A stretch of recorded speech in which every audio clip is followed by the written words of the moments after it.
হাই নমস্কাৰ সকলোকে। বহুত বেছি সাংঘাতিক গৰম, মানে উৎকট গৰমত থাকিব নোৱাৰি, উপায় নাই। গুৱাহাটীত আহি আছিলোঁ যে যিহেতু, আৰু মোৰ গুৱাহাটীৰ প্ৰায় কাম এতিয়া হৈ গ'ল। আৰু এতিয়া আছোঁ মই ফেঞ্চি বজাৰৰ ভিতৰত। ইয়াত চব হ'লচেল মাৰ্কেট হয়। দোকানৰ কাৰণে বোলো অলপমান বস্তু লৈ যাওঁ বুলি ভাবিলোঁ। ইয়াত দেখিছে ফেঞ্চি বজাৰৰ ভিতৰত আছোঁ। ভিতৰলৈ যাওঁ, অলপমান বস্তু লৈ লওঁ, তাৰপিছত কিবা এটা খাই ঘৰলৈ যাব লাগিব ৰুমলৈ। একদম বেছি গৰম থাকিব পৰা নাই ইয়াত।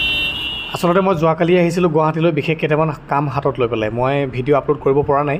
আৰু বহুত বেছি গৰম গুৱাহাটীত, মানে গুৱাহাটীৰ গৰমৰ কথাটো ক'বই নালাগে। আৰু আচলতে জীৱনৰ আধাখিনি সময় গুৱাহাটীত পাৰ কৰিছিলোঁ যদিও আজিকালি কিবা মানে ভাল নলগা হৈ গ'ল গুৱাহাটীত আহি পেলাই।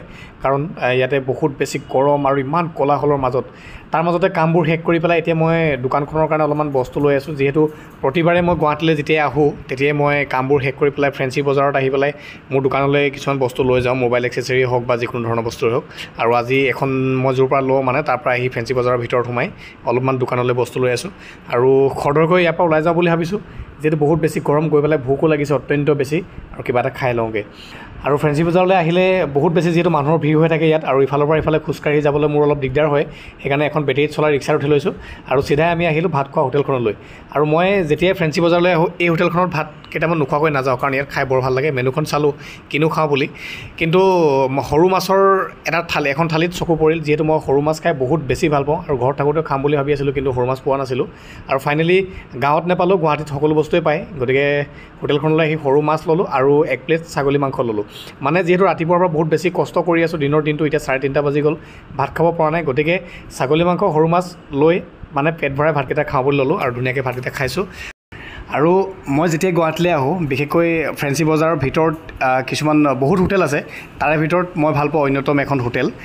তেওঁলোকে সদায় মানে খুব ঘৰুৱা পদ্ধতিৰে ৰন্ধা বঢ়া কৰে, খাই ভাল লাগে সেইকাৰণে। আচলতে আমি যেতিয়া ঘৰতে সোমাই থাকোঁ, ঘৰতে নিজৰ কাম বন কৰি থাকোঁ, তেতিয়া আমি বিশেষ কিছুমান বস্তু অনুভৱ নকৰোঁ। যেতিয়া আমি এখোজ বাহিৰলৈ ওলাই আহোঁ, তেতিয়াহে বাহিৰৰ পৃথিৱীখনৰ কথা অনুভৱ কৰিব পৰা যায়। আজি মই ৰাতিপুৱা 9 বজাৰ পৰা প্ৰায় দিনটো এতিয়া 3:30 বজালৈকে মই যথেষ্ট ব্যস্ত হৈ থাকিব লগা হৈছে। যিহেতু কম দিনৰ কাৰণে আহিছোঁ আৰু গোটেই কামখিনি শেষ কৰি যাব লাগিব। গতিকে বহুত বেছি ভোক লাগি থকাৰ পাছতো মই ভাত খাবলৈ সময় পোৱা নাছিলোঁ, আৰু এতিয়া ভাত খাইছোঁ। আৰু এতিয়াও ভাত খাই মেলি অনুভৱ কৰিছোঁ যে ভাতৰ মূল্য কিমান। বাৰু যি কি নহওক, ধুনীয়াকৈ ভাতকেইটা খাই মেলি গাড়ীত বহিছোঁ, যিহেতু বাহিৰত বহুত বেছি গৰম আছিলে, আৰু গাড়ীখনৰ ভিতৰত AC চলি আছে, ভাল লাগিছে। আৰু ড্ৰাইভাৰজনে খুব ভাল লগা এটা গান গাড়ীখনৰ ভিতৰত লগাই থৈছে, মনটো ভাল লাগি গ'ল। আৰু এতিয়া পুনৰ ৰুমলৈ গৈ আছোঁ। দিনটোৰ কাম শেষ কৰি প্ৰায় সন্ধিয়া 4:30 বাজিয়ে গ'ল। অহাকালি আৰু কেইটামান কাম আছে, সেইকেইটা কাম শেষ কৰি পুনৰ ঘৰমুৱা হ'ম। চ' সকলো ভালে থাকক, তাকে কামনা কৰিছোঁ।